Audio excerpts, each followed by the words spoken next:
नमस्कार, आप देख रहे हैं न्यूज़ एट 5 और आपके साथ मैं हूं शिल्पा। सरकार ने मजदूरों को बड़ा तोहफा दिया है। इस वक्त की बड़ी खबर, केंद्र सरकार ने मजदूरों की न्यूनतम मजदूरी 246 रुपए रोजाना के हिसाब से बढ़ाकर 350 रुपए करने का ऐलान किया। हालांकि ये फायदा गैर कृषि मजदूरों को ही मिलेगा।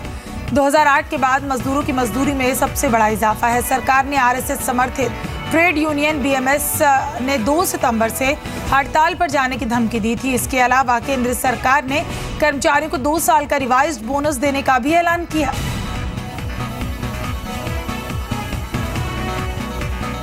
दो 2015-16 के जो बाद का विषय है वो 7th पे कमीशन की रिकमेंडेशन में कवर्ड है और इसलिए 7th पे कमीशन का जो एक सेक्रेटरीज ग्रुप है जो अलाउंसेस के साथ डील करता है वो उस पे जो उपयुक्त निर्णय लेगा वो उसके अनुकूल होगा, क्योंकि अलाउंसेस के संबंध में कुछ अलाउंसेस को समाप्त करने की 7th पे कमीशन ने कुछ को रीस्ट्रक्चर करने की रिकमेंडेशंस दिए हैं,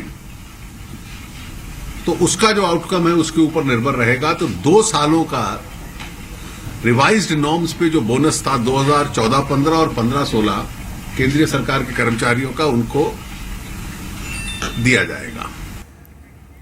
संतोष हमारे संवाददाता इस वक्त न्यूज रूम से हमारे साथ जुड़ रहे हैं। संतोष, सरकारी कर्मचारियों के बाद अब केंद्र सरकार का मजदूरों को बड़ा तोहफा। जी हाँ, देखिए मजदूरों को तो तोहफा है ही, साथ में जो सरकारी कर्मचारी हैं, खासकर केंद्रीय सेंट्रल गवर्नमेंट के एम्प्लॉय हैं, उनके लिए भी एक बड़ा तोहफा है, क्योंकि इससे लगभग 33 लाख के आसपास जो सेंट्रल गवर्नमेंट के एम्प्लॉय हैं, खासकर इसमें वो ग्रेड के आते हैं, ग्रेड सी और ग्रेड डी, जिनका की वेतन का जो मान है वो 4800 रुपये से नीचे का है पे स्केल, वो सभी इसके दायरे में हैं। और उन सबको लगभग जिस तरीके से कहा है 14-15 और 15-16 का बोनस मिलेगा पूरे 2 साल का।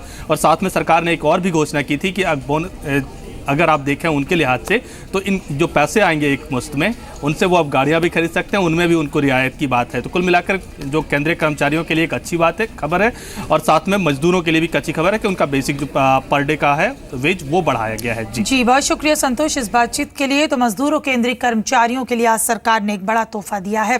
बढ़ते हैं आगे खबरों में। और 7वां वेतन आयोग लागू होने के बाद ऑटो कंपनीज ने केंद्रीय कर्मचारियों को स्पेशल ऑफर देने शुरू कर दिए। कार और 2 व्हीलर्स खरीदने पर भारी छूट मिल रही है।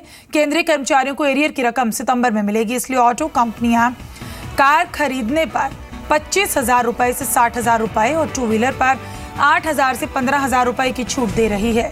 मारुति कार खरीदने पर 70,000 रुपए का डिस्काउंट दे रही है। इसके अलावा एक्सचेंज ऑफर के तहत 45,000 रुपए की छूट और 25,000 रुपए की कैश बेनिफिट है। कंपनी 3,000 रुपए तक अतिरिक्त डिस्काउंट भी दे रही है। मारुति ऑल्टो पर करीब 48,000 रुपए की छूट मिल रही है, जबकि सिलेरियो पर करीब 35,000, स्विफ्ट पर 36,000, वैगनार पर 60,000 और डिजायर पर 32,000 रुपए की छूट मिल रही है। हुंडई भी ऑन पर 5,000 रुपए और i10 पर 45,000 रुपए छूट दे रही है। ग्रैंड i10 और एक्सेंट के पेट्रोल वेरिएंट पर 85,500 रुपए का डिस्काउंट है। वर्ना पर 47,000 रुपए की छूट मिल रही है। तो वहीं होंडा, टीवीएस और बजाज 2 व्हीलर्स पर 8,000 से लेकर 15,000 रुपए तक डिस्काउंट दे रहे हैं।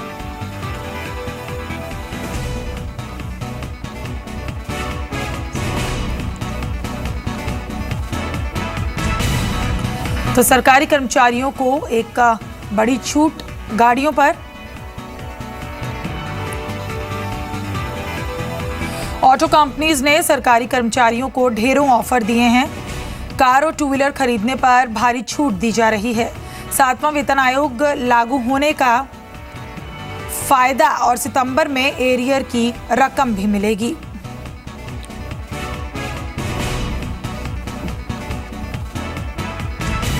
सिल्की हमारी सहयोगी ज़्यादा जानकारी के साथ हमारे साथ जुड़ रही हैं। सिल्की, सरकारी कर्मचारियों को ढेरों ऑफर्स यहाँ पर दिए जा रहे हैं, अब ऑटो कंपनीज का भी ये तोहफा।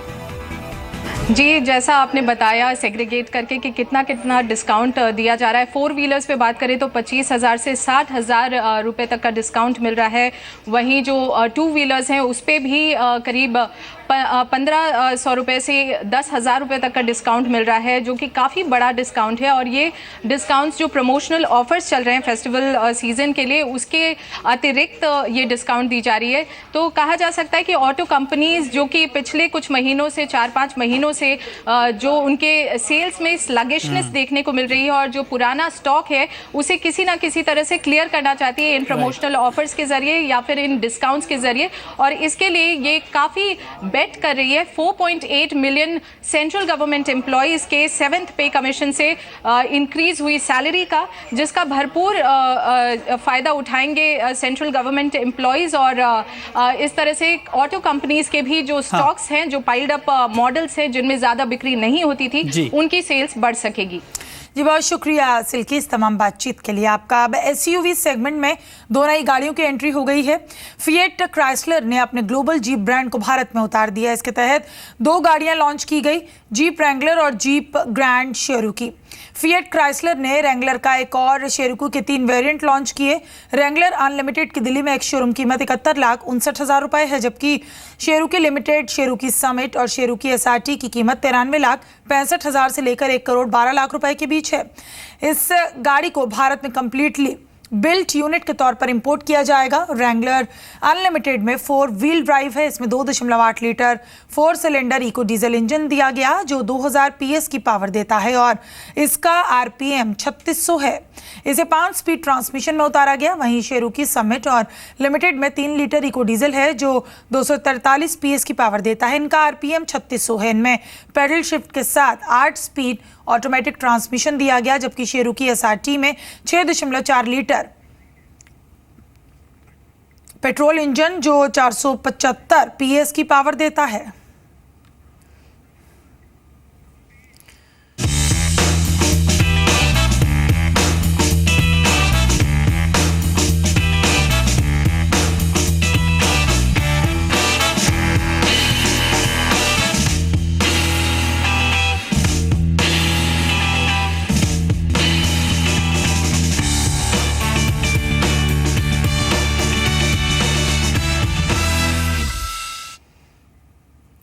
Crowd funding platform fuel dream अपने 3रे साल में 100 करोड़ रुपए जुटाने की योजना बना रही है। कंपनी ने स्पेरियो बाइक के लिए दूसरे राउंड की क्राउड फंडिंग शुरू की और क्राउड फंडिंग से बनने वाली स्पेरो एक स्मार्ट बाइक है और इसे स्मार्टफोन की तरह सामान्य तौर पर चार्ज किया जा सकता है। एक बार पूरी तरह चार्ज करने पर इसे 30 से 50 किलोमीटर तक चला सकते हैं। इसी तरह स्पेरियो बाइक में सामान्य पेडल भी लगाया गया ताकि चार्ज खत्म होने पर इसे सामान्य साइकिल की तरह चलाया जा सके। स्पेरियो के 3 मॉडल्स हैं, स्पेरो E30, स्पेरो E60 और स्पेरो E100। E30 की कीमत 33,900 रुपए है, जबकि E100 की कीमत 50,900 रुपए है।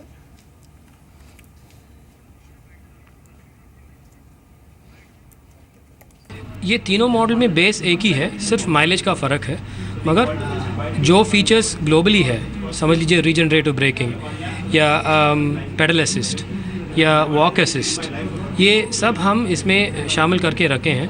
एंड एज आई सेड, ये एक नो कॉम्प्रोमाइज़ प्रोडक्ट है। अगर आप ग्लोबल ई बाइक देखेंगे, इनमें जितना फीचर्स है इसमें भी है। So in terms of product, it's a no compromise product as I said. European Union ने एप्पल को 1300 करोड़ यूरो यानी करीब 97,500 करोड़ रुपए का टैक्स देने का आदेश दिया है।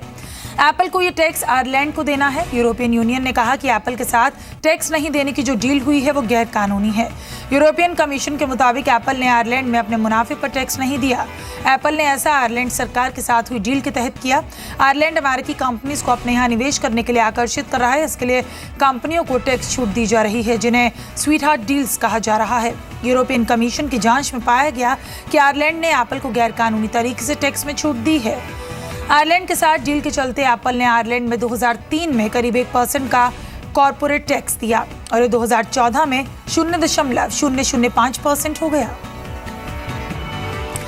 एप्पल आईफोन 7 और आईफोन 7 प्लस का इंतजार खत्म होने जा रहा है। ये स्मार्टफोन्स 7 सितंबर को लॉन्च होने जाएंगे।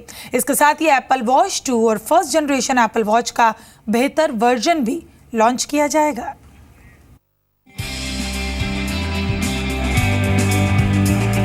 एप्पल यूजर्स के लिए अच्छी खबर है।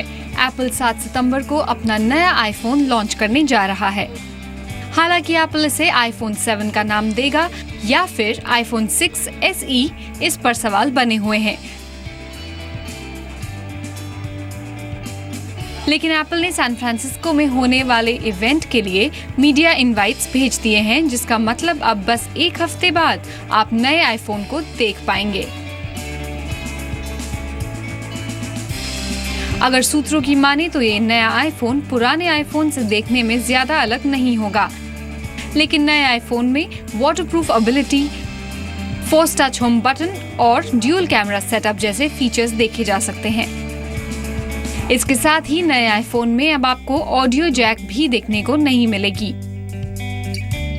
और उसकी वजह से इसको पहले से और ज्यादा पतला किया जाएगा। स्पेसिफिकेशन की बात करें तो नए आईफोन में दिया है एप्पल A10 चिपसेट और 3GB रैम, और साथ ही ये भी कहा जा रहा है कि नए आईफोन में बेसिक मेमोरी 16GB के बजाय 32GB होने वाली है। ऐसे भी कयास लगाए जा रहे हैं कि इस मेगा इवेंट में एप्पल आईफोन के अलावा नई वॉच और मैकबुक भी लॉन्च कर सकता है।